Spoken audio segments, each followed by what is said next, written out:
नमस्कार, बहुत बहुत स्वागत है आप सभी का। आपके साथ मैं हूं पुनीत। चलिए खबरों की शुरुआत करते हैं। लॉकडाउन का दूसरा पार्ट चल रहा है और 6 दिन अभी भी इसमें बाकी हैं। इधर प्रधानमंत्री नरेंद्र मोदी आज मुख्यमंत्रियों के साथ वीडियो कॉन्फ्रेंस करने वाले हैं और सुबह 10 बजे पीएम की वीडियो कॉन्फ्रेंसिंग होगी। लॉकडाउन पर सभी राज्यों के मुख्यमंत्रियों से वो बात करने वाले हैं और मध्य प्रदेश की तरफ से जो हालात हैं उसके बारे में जानकारी सीएम शिवराज सिंह चौहान आज रखेंगे इस वीडियो कॉन्फ्रेंसिंग में।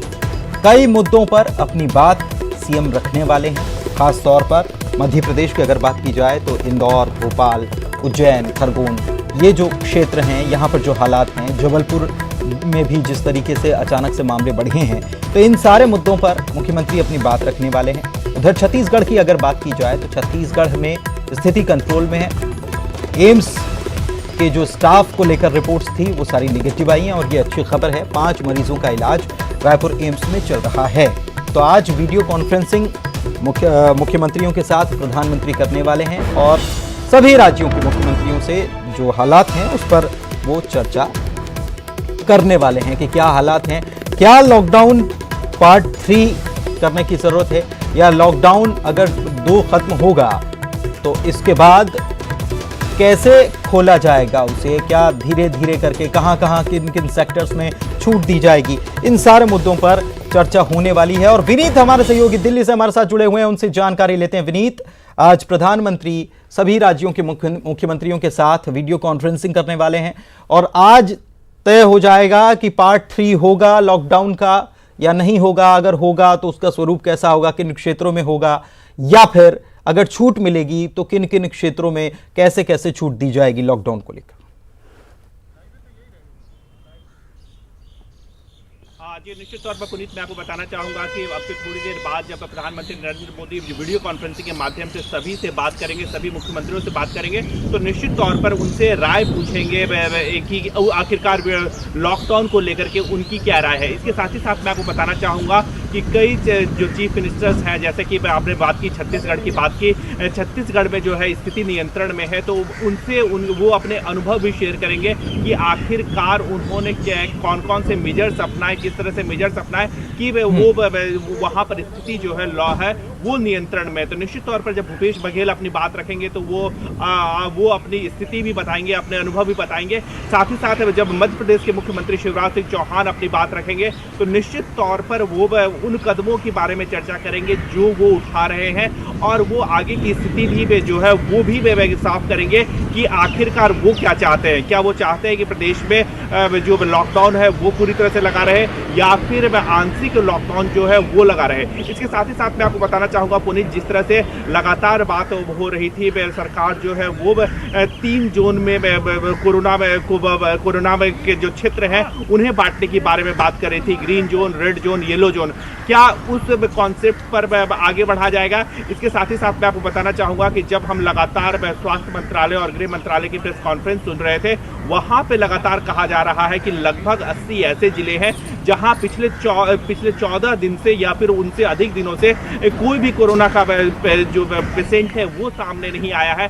तो क्या ऐसे में इन क्षेत्रों में ढील दी जाए, जैसा कि हमने अभी भी देखा कि जो म्युनिसिपल एरिया है या फिर जो नगर निकाय के वाले एरिया है और ऐसे में एरिया जहां पर कुछ दुकानों को छूट दी गई है, तो क्या ऐसी देखना होगा कि ये आज जो चर्चा होती है क्या इस पर चर्चा होगी। आज जब वीडियो कॉन्फ्रेंस होंगी तो क्या ये सारे मुद्दे इसमें शामिल होते हैं और इस पर फिर नतीजा क्या निकलता है, क्या फैसला लिया जाता है। शुक्रिया विनीता आपका बहुत बहुत इस तमाम जानकारी के लिए। और बात देश में कोरोना काल की कर लें तो देश भर में कोरोना के 27,892 मरीज सामने आ चुके हैं। इनमें से अच्छी बात यह है कि लोग लगातार ठीक भी हो रहे हैं, लेकिन 20,835 कोरोना केस अभी एक्टिव हैं। कोरोना से 872 लोगों की मौत भी हो गई है और देश में 6,185 लोग स्वस्थ होकर अपने घर जा चुके हैं। तो लगातार हमारे डॉक्टर्स को कामयाबी मिल रही है और वो मरीजों को ठीक करके भेज रहे हैं। महाराष्ट्र में कोरोना केस की संख्या की बात की जाए तो 8,068 ये पहुंच चुकी है और दिल्ली में कोरोना के संक्रमण के 2,918 मरीज सामने आए हैं। राजस्थान में भी 2,185 मरीज सामने आ चुके हैं, 41 मौतें हुई हैं।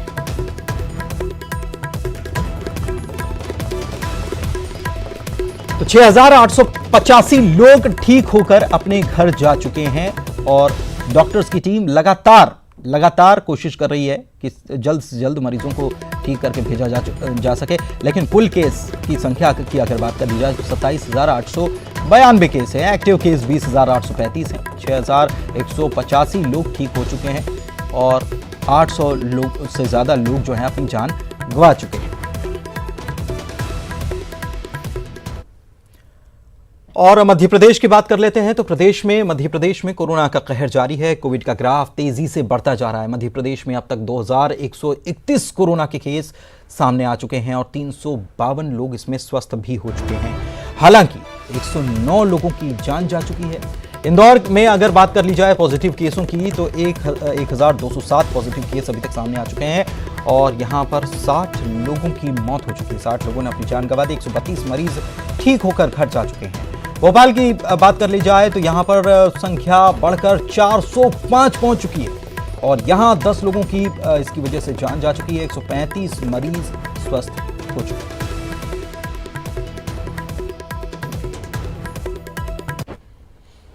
और बारी है इंदौर के अपडेट की। तो इंदौर में 31 नए कोरोना पॉजिटिव मरीज सामने आ चुके हैं। कल कुल पॉजिटिव मरीजों की संख्या इसको मिलाकर 1,207 हो चुकी है और 3 मरीजों की मौत की पुष्टि हुई है। और अब तक अगर कोरोना की वजह से जान जाने वाले लोगों की बात की जाए तो 60 मरीजों की मौत हो चुकी है।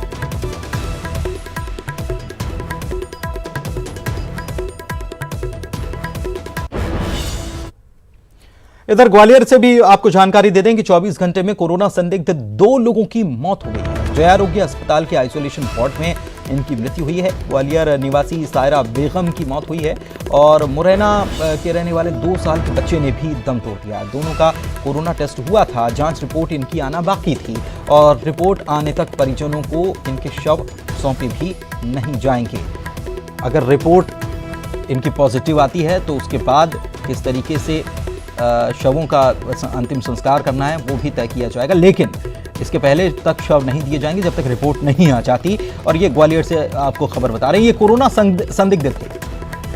ये अस्पताल में थे और दोनों लोगों की मौत हो गई। जय आरोग्य अस्पताल के आइसोलेशन वार्ड में इनको भर्ती किया गया था। एक इसमें ग्वालियर निवासी सायरा बेगम जिनकी मौत हो गई है और दूसरा 2 साल का मुरैना का रहने वाला एक बच्चा जो है उसकी भी मृत्यु हो गई है। दोनों का कोरोना टेस्ट जरूर हुआ था लेकिन इनकी जांच रिपोर्ट आना बाकी है और जब तक इनकी रिपोर्ट नहीं आती तब तक परिजनों को शव सौंपे नहीं जाएंगे। ये ग्वालियर से खबर, हालांकि ग्वालियर से स्थिति कंट्रोल में है, ये सामने आई थी बात, लेकिन नए मरीज सामने ज़्यादा नहीं आए थे। लेकिन अब ये जो खबर है ये सामने आई है कि 2 संदिग्ध जो कोरोना संदिग्ध थे इनकी मौत हो गई है, जिसमें एक महिला है और एक 2 साल का मुरैना का बच्चा है। 2 साल उसकी उम्र है और 24 घंटे में 2 लोगों की इसमें मौत हुई है। इनकी रिपोर्ट अभी आना बाकी है। सैंपल ले लिए गए थे, रिपोर्ट अभी आना बाकी है। और हमारे सहयोगी हमारे साथ इंदौर से अरुण जुड़े हुए हैं और मनोज भोपाल से जुड़े हुए हैं। स्थिति की जानकारी लेते हैं और समीक्षा करते हैं कि क्या हालात बने हुए हैं। सबसे पहले इंदौर की अगर बात कर ली जाए तो अरुण, इंदौर में 1207 मरीज हो चुके हैं। लगातार संख्या में इजाफा होता जा रहा है। फिर से 31 मरीज मिले हैं। सैंपल्स कलेक्शन कैसे किया जा रहा है, कितनी संख्या में किया जा रहा है, रिपोर्ट कब तक आए जा रही है, अभी तक कितने सैंपल लिए जा चुके हैं और ताजा हालात क्या है?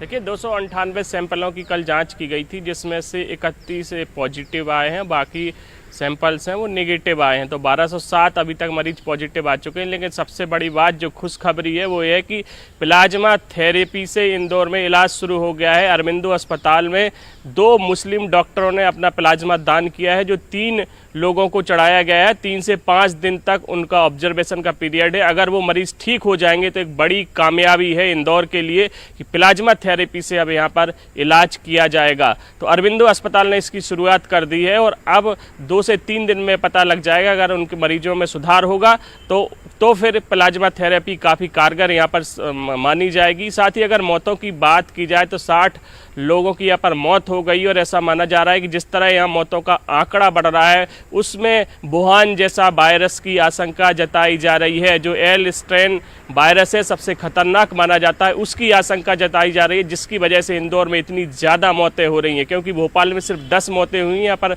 60 मौतें हो चुकी हैं। और ये जो NIV लैब पुणे है उसमें नमूना भेजा गया है। ज्योति बिंदल हैं जो MGM मेडिकल कॉलेज की डीन है, उन्होंने इसकी आशंका जताई और नमूने पुणे भेजे गए हैं। और अगर ये घातक वायरस है जो एल स्ट्रेन अगर वो पाया जाता है तो इंदौर के लिए बड़ी चिंता की बात होगी। 55 नए इलाके हैं जहां पर नए मरीज मिले हैं। तो इंदौर में कोरोना का कहर जारी है, लगातार पॉजिटिव मरीज मिल रहे हैं और मौतों का आंकड़ा भी सबसे ज़्यादा है। रिकवरी का रेट है वो बहुत कम है इंदौर में। तो ऐसे में इंदौर के हालात अभी चिंताजनक बने हुए हैं। हालांकि कलेक्टर मनीष सिंह ने कहा है कि अभी तक जो लोग आलू प्याज खा रहे थे अब सब्जियां भी उनके घर घर पहुंचाई जाएंगी और 4-5 दिनों में सब्जियों की सप्लाई शुरू कर दी जाएगी। इंदौर के लोग शायद इस बात को लेकर चिंतित थे, इसलिए अब शायद सब्जियां घर घर तक पहुंचाई जाएंगी, ये बात कलेक्टर ने भी कह दी है। भोपाल का हाल जान लेते हैं मनोज से। मनोज, भोपाल की स्थिति क्या है? मरीजों की संख्या तो यहां पर भी बढ़ रही है, हालांकि मरीज रिकवर भी हो रहे हैं, लेकिन सरकार की तरफ से और क्या इंतजाम किए जा रहे हैं? सबसे जरूरी ये है कि टेस्ट की संख्या बढ़ाई जाए। कैसे सरकार इस पर विचार कर रही है?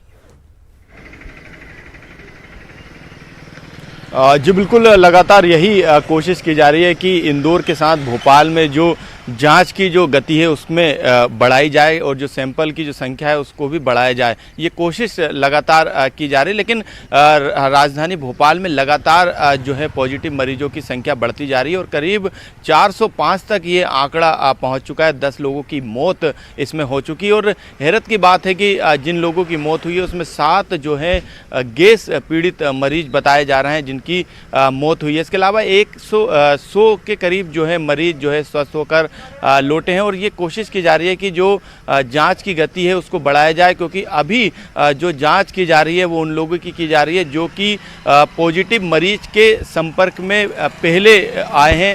दूसरे जो संपर्क में आए उनको बाद में प्रायोरिटी दी जा रही है। ये अच्छी भी बात है, लेकिन जो गति होनी चाहिए जांच की उसमें बढ़ाने की ज़रूरत है। यही कारण है कि लगातार कोशिश की जा रही है। सरकार के आदेश के बाद जो है मध्य प्रदेश की भोपाल की DNA जो लैब है वहाँ पर भी जांच शुरू कर दी गई है। कोशिश यही है कि ज़्यादा से ज़्यादा जाँच यहाँ पर की जाए।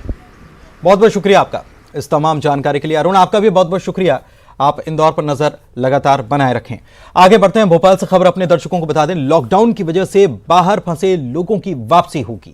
बाहर फंसे लोगों के लिए ई-पास जारी होंगे। अपर मुख्य सचिव ने इस बाबत निर्देश जारी कर दिए हैं। सभी जिलों के कलेक्टर्स को ये निर्देश दिए गए हैं।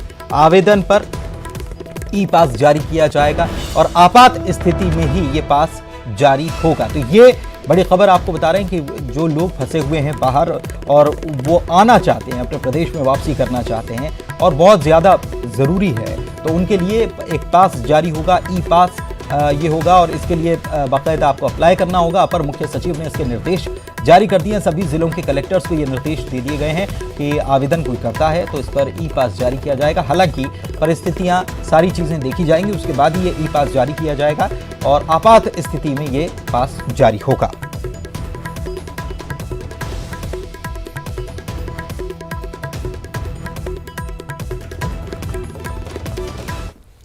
ब्रेक के बाद आपका स्वागत है। चलिए खबरों में आगे बढ़ते हैं। कोरोना संकट के बीच रायपुर से अच्छी खबर यह आई कि रायपुर एम्स में कोरोना पीड़ित नर्सिंग स्टाफ से किसी दूसरे स्टाफ को कोरोना नहीं हुआ है। पीड़ित के संपर्क में आए सभी स्टाफ की रिपोर्ट निगेटिव आई है। करीब 50 स्टाफ का कोरोना टेस्ट किया गया था। प्रदेश में कोरोना के 37 मरीज सामने आ चुके हैं। अच्छी बात यह कि 32 ठीक हो चुके हैं।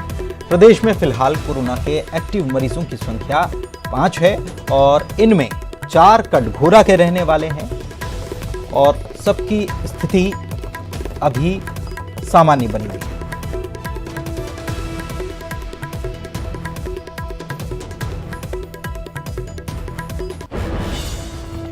और चलिए आगे बढ़ते हैं। स्वास्थ्य मंत्री टीएस सिंहदेव ने छत्तीसगढ़ में कोरोना की मौजूदा स्थिति पर खुशी जताई, लेकिन उन्होंने कोरोना को लेकर लगातार सतर्क रहने को भी जरूरी बताया। रैपिड टेस्टिंग किट पर उठ रहे सवाल का भी उन्होंने जवाब दिया।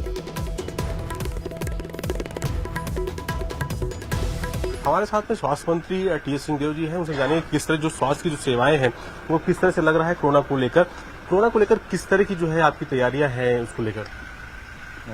अभी तक तो सबके सहयोग और सबकी दुआओं से सब ठीक ठाक है, नियंत्रण में प्रतीत होता है।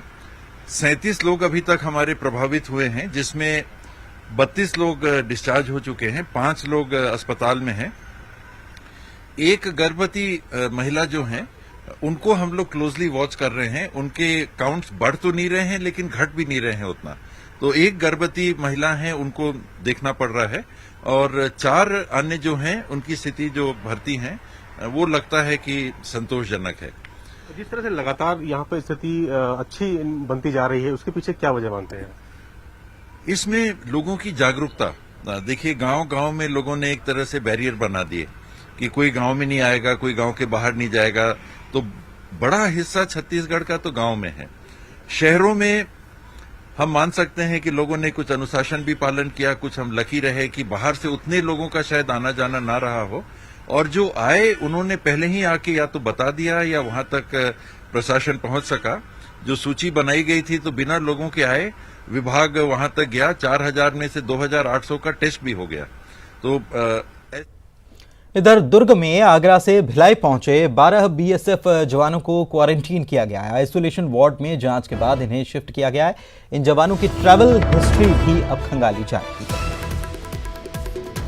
बीएसएफ के ये 12 जवान हैं जिन्हें क्वारंटीन किया गया है।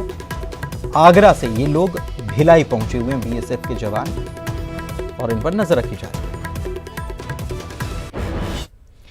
वहीं छत्तीसगढ़ में पुलिस जवानों का कोरोना टेस्ट किया जाएगा। डीजीपी डीएम अवस्थी ने इस मामले में निर्देश जारी कर दिए हैं। कोरोना ड्यूटी में तैनात जवानों का टेस्ट कराया जाएगा। चेक पोस्ट पर तैनात सभी पुलिस जवानों का टेस्ट होगा।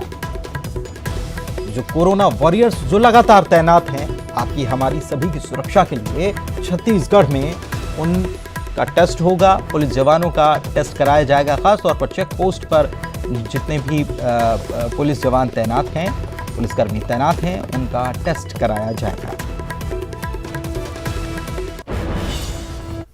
और इस बीच रायपुर में पीलिया के मरीज लगातार बढ़ते जा रहे हैं। 1888 संभावित मरीज हो सकते हैं। 552 लोगों में पीलिया की पुष्टि हो चुकी है और 138 लोगों की जांच रिपोर्ट का इंतजार किया जा रहा है। आज सैंपल टेस्ट की रिपोर्ट संभवतः आ जानी है। स्वास्थ्य विभाग ने इसके आंकड़े जारी किए हैं।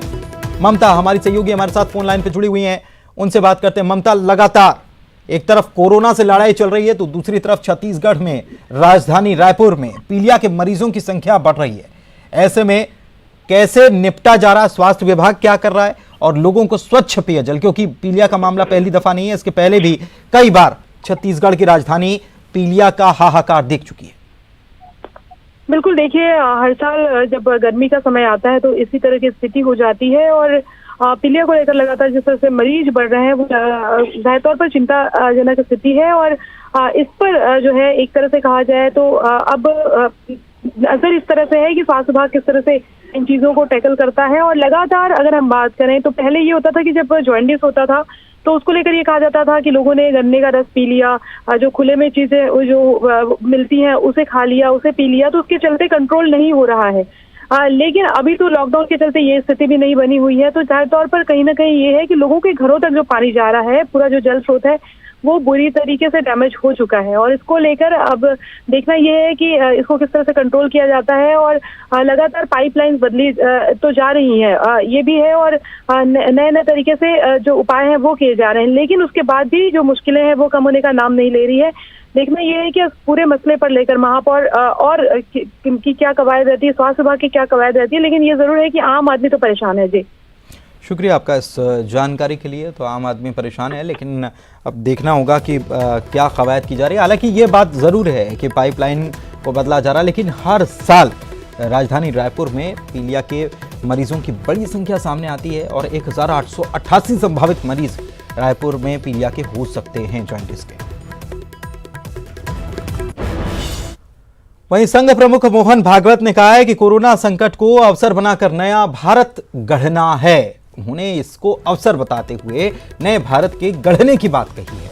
कोरोना मुद्दे पर ऑनलाइन बातचीत करते हुए उन्होंने कहा कि कोरोना से लड़ाई में सब अपने हैं, हम मनुष्यों में भेद नहीं करते, सेवा में कोई प्रतिस्पर्धा नहीं है, जो भी सेवा के काम में लगे हैं उन्हें साथ में लेकर काम करना है। हमारी सेवा का आधार अपनत्व की भावना, स्नेह और प्रेम है। काम करते करते हम बीमार ना हों इसका ख्याल रखना है। हाथ धोना, मास्क लगाना, दवा लेना ये जरूरी है। बहुत सावधानी पूर्वक काम करना होगा। उन्होंने कहा है कि जहां अनुशासन है वहां कोरोना रुका है, जहां अनुशासन नहीं वो जगह संक्रमण की चपेट में है। निकलना, लेकिन नियम बना है कि उसके लिए अनुमति चाहिए। लॉकडाउन है तो अनुमति पूर्वक ही काम करना, फिजिकल डिस्टेंस रखना है, अंतर रखना है, वो अंतर रखकर काम करना पड़ेगा। छोटी छोटी बातों में भी सहज रहकर स्वयं उसके पालन का उदाहरण बनकर हमको लोगों को बताना है, और हम ये कर सकते हैं। महामारी नई है, उसने कहर मचा, लेकिन उससे डर जाने की आवश्यकता नहीं है। डरने से काम नहीं होता, डरने से संकट का बल ज्यादा बढ़ता है। अपना संतुलन कायम रख के मन में भय का लवलेश न रखते हुए ठंडे दिमाग से उपाय करने हैं, कैसे करने पड़ेंगे, क्या क्या करना पड़ेगा, इसकी योजना बनाकर हम काम करते हैं तो वो काम यशस्वी होता है, आत्मविश्वास युक्त। और इसी के साथ इस बुलेटिन में फिलहाल इतना ही, लेकिन आपसे एक बार फिर से अपील कि लॉकडाउन का पालन कीजिए, घर में रहिए, सुरक्षित रहिए।